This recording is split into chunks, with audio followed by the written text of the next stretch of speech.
नमस्कार, जय हिंद, वंदे मातरम। आप सभी विद्यार्थियों का स्वागत है आपके अपने यूट्यूब प्लेटफॉर्म उदय एजुकेशन में। विद्यार्थियों, इस वीडियो में बात करेंगे कक्षा 8वीं बोर्ड परीक्षा 2026 की दृष्टि से इम्पोर्टेंट कक्षा 8वीं का सामाजिक विज्ञान के पेपर के बारे में, जो कि इस बार आपके आने वाले एग्जाम की दृष्टि से वेरी मोस्ट इम्पोर्टेंट रहने वाला है और आप सभी विद्यार्थियों के लिए वरदान साबित होने वाला है। विद्यार्थियों, यहाँ पर जो प्रश्न मैं बता रहा हूँ आपके एग्जाम में सपने वाले वेरी मोस्ट इम्पोर्टेंट प्रश्न है। बिल्कुल बड़ी ही मेहनत के साथ में इस पेपर को तैयार किया गया है ताकि आपके एग्जाम में इसमें से ज़्यादातर प्रश्न सीधे ही देखने को मिले। विद्यार्थियों, इस वीडियो को अंत तक देखिएगा, आपके मित्रों तक आगे भी शेयर जरूर कीजिएगा। बिल्कुल इसी टाइप का पेपर आपके एग्जाम में इसी पैटर्न पर आने वाला है। चलिए बढ़ते हैं पहले प्रश्न की ओर। उससे पहले आप चैनल को सब्सक्राइब जरूर कीजिएगा। पहला प्रश्न आपके 8 प्रश्न रहेंगे अबसद के रूप में, यानी वस्तुनिष्ठ प्रश्न रहेंगे। और इस बार आपके प्रत्येक जो किताब है, यानी आपके 4 किताब है, राजनीति विज्ञान, इतिहास और भूगोल और हमारा राजस्थान, चारों किताब से 20-20 नंबर के आपके प्रश्न आने वाले हैं। ये भी आप ध्यान रखिएगा। ऐसा नहीं कि आप सिर्फ एक किताब को पढ़ें, भूगोल को पढ़ें या फिर इतिहास को पढ़ें, आपको सभी के ऊपर ध्यान देना पड़ेगा। और मैंने सभी किताबों के जो 20-20 नंबर के जो प्रश्न बन रहे हैं उस हिसाब से लिए हैं इस वीडियो में, तो आपके लिए बहुत इंपॉर्टेंट रहने वाला है। चलिए पहला प्रश्न है, 1817 में स्कॉटलैंड के अर्थशास्त्री और राजनीतिक दार्शनिक जेम्स मिल ने 3 विशाल खंडों में कौन सी किताब लिखी थी?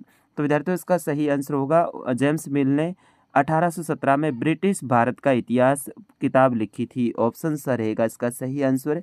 विद्यार्थियों, इसी किताब को ए हिस्ट्री ऑफ ब्रिटिश इंडिया भी कहते हैं। और इसमें 3 विशाल खंड कौन कौन से थे? तो हिंदू, मुस्लिम और ब्रिटिश, ये 3 भाग इसने जेम्स मिल ने बनाए थे। अगला प्रश्न है, वर्ली विद्रोह कहाँ हुआ था? तो विद्यार्थियों, वर्ली विद्रोह है ये महाराष्ट्र में हुआ था। कहाँ हुआ था? महाराष्ट्र में। वर्ली विद्रोह से संबंधित आपके एक प्रश्न पक्का सपने वाला है विद्यार्थियों। इसको घुमा फिरा के भी आ सकता है कि कहाँ पर आदिवासियों ने वर्ली विद्रोह किया था, तो ये भी आपका सही आंसर रहेगा महाराष्ट्र। ठीक है। अगला प्रश्न है, चट्टान, मलबे और मृदा आदि का ढालों से नीचे की ओर वृद्ध संचलन क्या कहलाता है? तो विद्यार्थियों, चट्टान हो, मलबा हो, मृदा हो, ये सब ऊपर से नीचे की ओर आता है तो उसे भूस्खलन कहा जाता है। क्या कहा जाता है? भूस्खलन, यानी भूमि का खलन। भूमि ऊपर से नीचे आ रही है, तो ऑप्शन अ रहेगा इसका सही आंसर। विद्यार्थियों, जो चीज़ें मैं एक्स्ट्रा भी बता रहा हूँ उनको आप ध्यान से पढ़िएगा, क्योंकि मैं सामाजिक विज्ञान का ही टीचर हूँ विशेष तौर पे, और सामाजिक विज्ञान ही जहाँ पर मैं विद्यालय में पढ़ाता हूँ वहाँ पर पढ़ाता हूँ, तो आपको अच्छे से मैं एक्स्ट्रा चीज़ें भी बताऊँगा, उनको ध्यान से देखिएगा, आपका बेड़ा पार हो जाएगा। चलिए अगला प्रश्न है, प्राणियों और पक्षियों के व्यापार प्रतिबंध की सूची कौन सी संस्था बनाती है? प्राणियों और पक्षियों के व्यापार की प्रतिबंध की जो सूची है वो CITEH बनाती है, यानी आपका ऑप्शन ब रहेगा इसका सही आंसर। अब प्रश्न आ जाए कि रेड डाटा बुक क्या है? तो संकटापन्न जो स्पीसीज है उनका रिकॉर्ड जिस किताब में रखा जाता है उसे रेड डाटा बुक कहा जाता है। अलग अलग जीव, अलग अलग प्राणियों के लिए अलग अलग प्रकार की रेड डाटा बुक होती है। अगला प्रश्न है, आदिवासियों की अधिक जनसंख्या वाला राज्य कौन सा है? तो विद्यार्थियों, आदिवासियों की अधिक जनसंख्या वाला जो राज्य है वो छत्तीसगढ़ है। इस पाठ से दूसरा प्रश्न ये बन सकता है कि बिरसा किस जनजाति से संबंधित है? तो बिरसा है वो मुंडा जनजाति से संबंधित है। या फिर प्रश्न इस पाठ से अवसद वाला ये भी बन सकता है कि बिरसा है वो कहाँ का निवासी था? तो बिरसा है वो झारखंड के सोटा नागपुर के आसपास का जो क्षेत्र है वहाँ के निवासी थे। तो इनमें से 3 प्रश्न बन रहे हैं इस पाठ में से इम्पोर्टेंट, आप तीनों को ध्यान में रखिएगा। अगला प्रश्न है, भोपाल गैस त्रासदी कब घटित हुई थी? विद्यार्थियों, भोपाल गैस त्रासदी है वो 2 दिसंबर 1984 को रात्रि के लगभग 2 बजे के आसपास में घटित हुई थी। तो 2 दिसंबर 1984 इसका सही आंसर होगा। कब हुई थी? 2 दिसंबर 1984 को। क्या हुआ था? भोपाल गैस त्रासदी हुई थी। कौन सी गैस का रिसाव हुआ था? तो मिथाइल आइसोनाइज जो गैस है उसका रिसाव हुआ था। ठीक है ना, ये भी आप ध्यान रखिए। अगला प्रश्न है, 22 अप्रैल 1934 में मराठाओं का राजस्थान की राजनीति में प्रथम हस्तक्षेप। यहाँ पर प्रश्न पूछा जा रहा है राजस्थान की राजनीति में प्रथम हस्तक्षेप और वो भी मराठाओं का। तो विद्यार्थियों, राजनीति में प्रथम हस्तक्षेप है वो बूंदी में हुआ था। कहाँ पर हुआ था? बूंदी में। और राजस्थान में प्रथम प्रवेश कहाँ किया था? तो वो मेवाड़ में किया था। दोनों का ध्यान रखना है। प्रथम हस्तक्षेप का आए तो आपको बूंदी करना है, और प्रथम प्रवेश का आए तो आपको मेवाड़ करना है। दोनों का आपको ध्यान रखना है, ठीक है ना। ये कंफ्यूज करेगा ऐसा प्रश्न आपको। अगला प्रश्न है, वनों में हमें निम्न में से कौन सा उत्पाद प्राप्त नहीं होता है? तो वनों से अपन को लकड़ी प्राप्त होती है, औषधियाँ प्राप्त होती हैं, गोंद प्राप्त होता है, लेकिन प्लास्टिक नहीं होता है। तो अपन को यही ऑप्शन द बताना है। विद्यार्थियों, मैं आपके लिए इतनी मेहनत कर रहा हूँ तो आप वीडियो को लाइक ज़रूर कीजिएगा। अगला प्रश्न है, पहली इंग्लिश फैक्ट्री यानी कारखाना की स्थापना कब और कहाँ की गई थी? विद्यार्थियों, पहली इंग्लिश फैक्ट्री या फिर कारखाने की स्थापना है वो कहाँ की गई थी? तो आपको ध्यान रखना है, कलकत्ता में हुगली नदी के किनारे पर की गई थी। किस नदी के किनारे पे? हुगली नदी के किनारे पर की गई थी। कब की गई थी? तो ये की गई थी 1651 में। कब की गई थी? 1651 में। तो ये दोनों ही प्रश्नों का उत्तर इसमें मिला है। इतना आप लिखोगे तो आपको 2 नंबर मिलेंगे। अगला प्रश्न है, कोष्टक में दिए गए शब्दों में से रिक्त स्थान की पूर्ति कीजिए। यानी कोष्टक में जो शब्द दे रखे हैं, विरल, प्रवास, पठारो, प्राकृतिक, वर्दीधर, इनको आपको यहाँ पर लिखना है। तो ध्यान से पढ़ना है, जो आपको पहले आता है, सरल लगता है, उनको आपको पहले भरना है। ऐसा नहीं कि फर्स्ट ऑप्शन है फर्स्ट को ही आप भर दो। अगर फर्स्ट नहीं आ रहा तो इसको छोड़ो। आप इनमें से कौन से में सही बिठा पा रहे हैं, सही कौन से में जमा पा रहे हैं, उनको आप भरिए। फिर उसके बाद में पीछे रहते हैं उनको भरिए, तो आपके नंबर आने के चांस है वो बढ़ जाते हैं विद्यार्थियों। तो इसमें देखिए, किसी क्षेत्र विशेष में लोगों के आने जाने को प्रवास कहते हैं। क्या कहते हैं? प्रवास। लोग आ रहे हैं या फिर जा रहे हैं तो उन्हें प्रवास कहते हैं। प्रवास विद्यार्थियों 2 प्रकार के होते हैं। एक तो होता है आप्रवास। कैसा होता है? आप्रवास। और एक होता है उत्प्रवास। कौन सा होता है? उत्प्रवास। आप्रवास वह प्रवास होता है जिसमें कोई बाहर से व्यक्ति आकर रहता है, तो वो आप्रवास। और यहाँ से कोई बाहर जा रहा है अपने स्थान से, तो उसे कहते हैं उत्प्रवास। इन दोनों का आप ध्यान रखिएगा। अगला प्रश्न है, एक देश में जन्म दर और मृत्यु दर के बीच में अंतर को प्राकृतिक वृद्धि दर कहते हैं। यहाँ पर लिखना है प्राकृतिक वृद्धि दर कहते हैं। लोग सदैव पर्वतों और पठारों की तुलना में मैदानों में रहना पसंद करते हैं। तो यहाँ पर पठार लिखना। पर्वत आए नाम तो आपको ध्यान रखना, पर्वत पठार आपको पता मिलते जुलते होते हैं। अगला है, विश्व की नदी घाटी घने बसे क्षेत्रों हैं, जबकि मरुस्थल विरल क्षेत्र हैं। विरल का मतलब होता है जहाँ पर कम हो, बिल्कुल कम होता है, उससे विरल कहते हैं विद्यार्थी। कुछ ऐसे शब्द भी आते हैं, तो यहाँ पर विरल लिखना है। अगला प्रश्न बढ़ेंगे अपन 11वें की तरफ। 11वां है, सुमेलित करना है, खंड अ को खंड ब से मिलान करना है, तो आराम से कर सकते हैं। राजस्थान की एक प्राचीन जनजाति, तो राजस्थान की एक प्राचीन जनजाति भील है, ठीक है। आदिम जनजाति की बात करें तो शहरिया है। गागरोन का किला झालावाड़ में है। और कालीबंगा और पीलाबंगा ये सभ्यता है, ये है हनुमानगढ़ में। कहाँ पर है? हनुमानगढ़ में।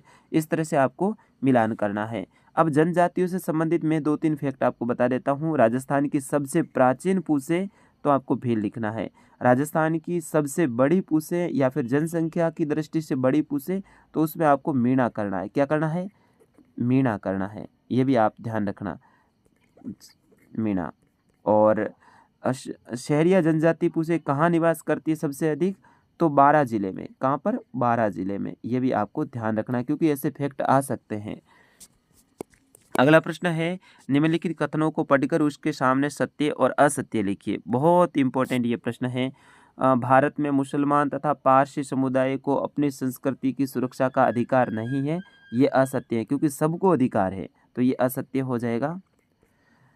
आरक्षण की नीति से सामाजिक न्याय हतोत्साहित हुआ है, यह भी असत्य है, क्योंकि सामाजिक न्याय है वो मिला है लोगों को, तो ये भी क्या हो जाएगा? असत्य हो जाएगा।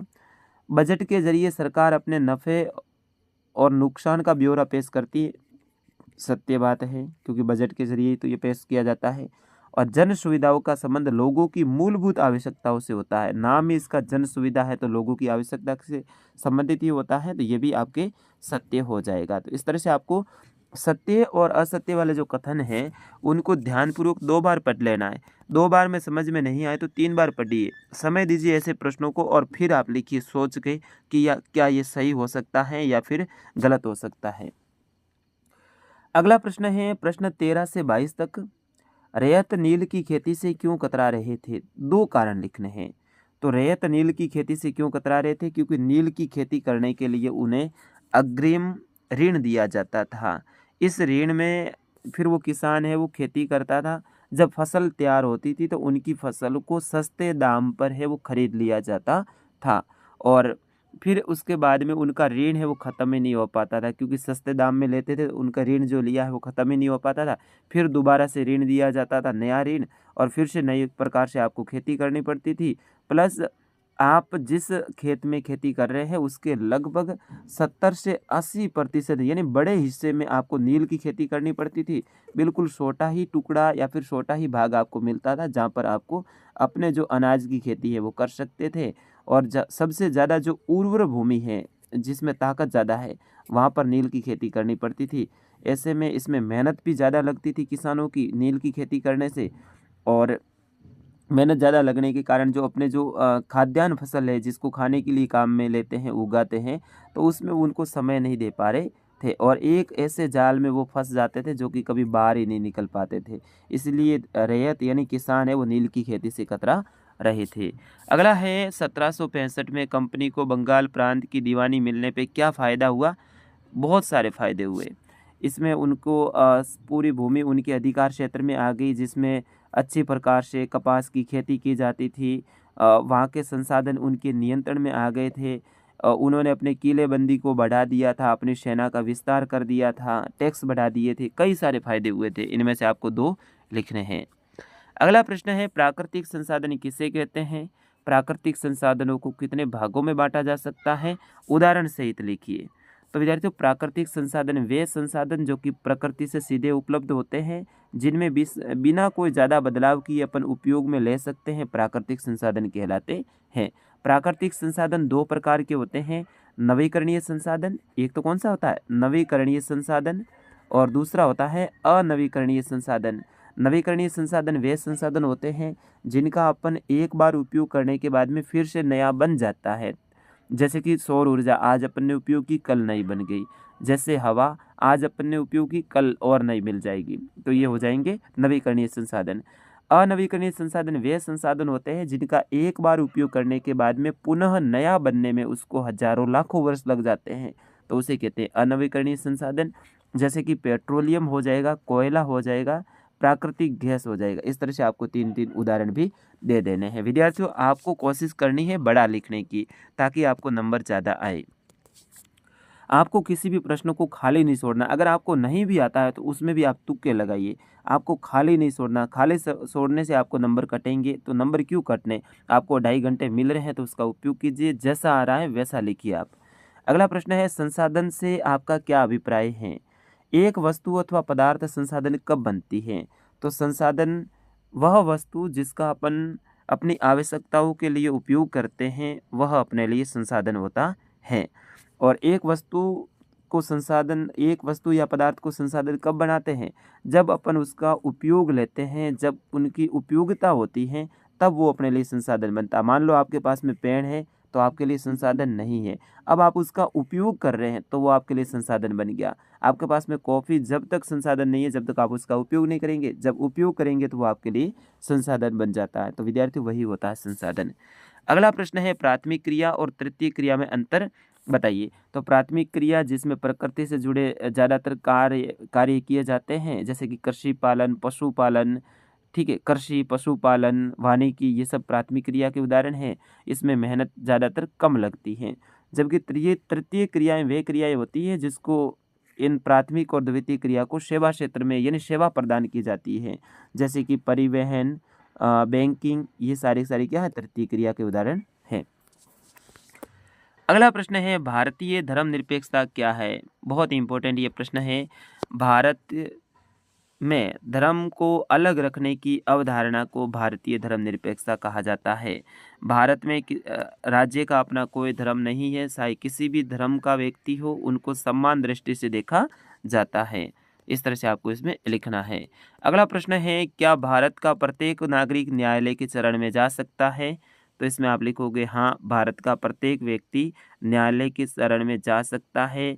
सबसे निचला अदालत जिसमें जिला न्यायालय, हाई, फिर उसके बाद में राज्य का उच्च न्यायालय, फिर उसके बाद में देश का सर्वोच्च न्यायालय, सभी न्यायालयों में जा सकता है।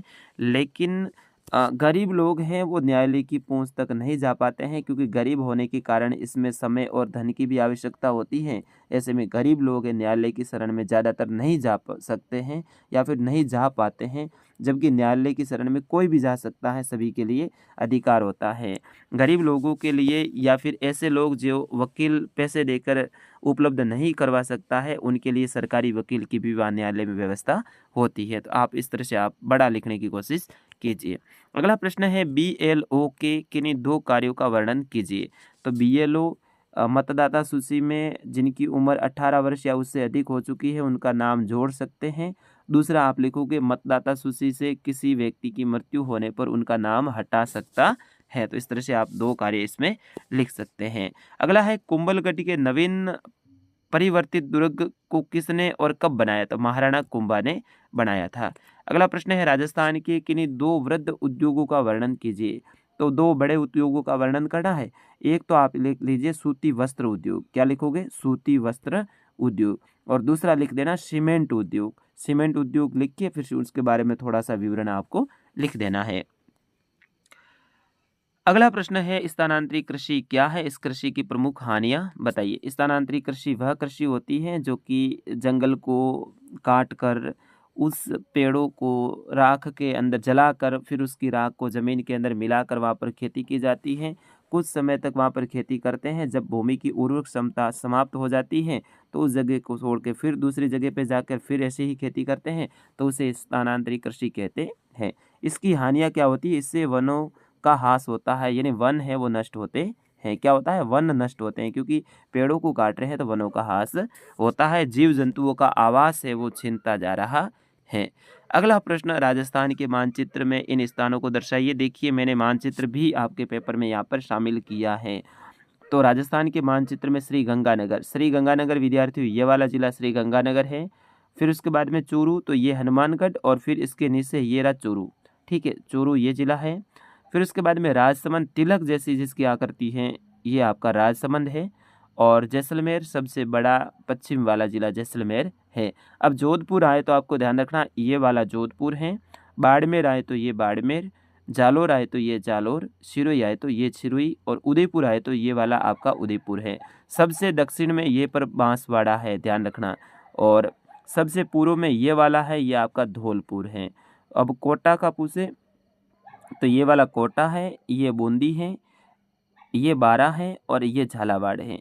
ये राजसमंद है, और ये वाला अजमेर है। अजमेर भी कई बार आता है। और ये नागौर है। बीकानेर का है तो ये बीकानेर है। इस तरह से आप इसमें भर सकते हैं जिले अपने हिसाब से। अगला प्रश्न है, वनों से क्या लाभ है? वनों से क्या लाभ है? तो वनों से कई प्रकार की औषधियाँ प्राप्त होती है, वनों से ऑक्सीजन मिलती है, वनों से गोंद मिलता है, वनों से लकड़ियाँ मिलती हैं, वनों से कई सारे लाभ आप लिख सकते हैं अपने हिसाब से। अगला प्रश्न है, निम्न की टिप्पणियाँ लिखिए। असहयोग आंदोलन के बारे में टिप्पणी लिखनी है। जलियांवाला बाग हत्याकांड के बारे में आपको टिप्पणी लिखनी है। जलियांवाला बाग हत्याकांड मेरे हिसाब से 13 अप्रैल 1913 को हुआ था। जलियांवाला बाग जो कि अमृतसर पंजाब में है, वहाँ पर किसानों की सभा चल रही थी, उसके ऊपर गोलियां चली थी। साइमन कमीशन क्या है उनके बारे में भी आप लिखिए। अगला है, निम्नलिखित प्रश्नों के उत्तर दीजिए। भूमि संसाधन के संरक्षण पर संक्षिप्त में टिप्पणी लिखिए। तो ये 4-4 नंबर के हैं। इन प्रश्नों का आप स्क्रीनशॉट लीजिएगा और आप खुद तैयार कीजिएगा। सारे प्रश्न वेरी मोस्ट इंपॉर्टेंट है विद्यार्थियों, किसी भी प्रश्न को आप हल्के में मत लेना, ठीक है ना। तो इन प्रश्नों का आप स्क्रीनशॉट लीजिए। औद्योगिक प्रदेश पर संक्षिप्त में टिप्पणी लिखिए। भूस्खलन किसे कहते हैं, इसे रोकने की विधियां लिखनी है। उद्योग की अवस्थिति को प्रभावित करने वाले कारकों का वर्णन करते हुए औद्योगिक तंत्र को समझाना है। 25वां प्रश्न है, मृदा निर्माण को प्रभावित करने वाले किन्हीं 4 कारकों का वर्णन करना है। अथवा में ऑप्शन रहेगा स्वामित्व के आधार पर उद्योगों के वर्गीकरण को स्पष्ट करना है। इसी में सेकंड रहेगा प्राकृतिक वनस्पति के मुख्य प्रकारों का वर्णन करना है।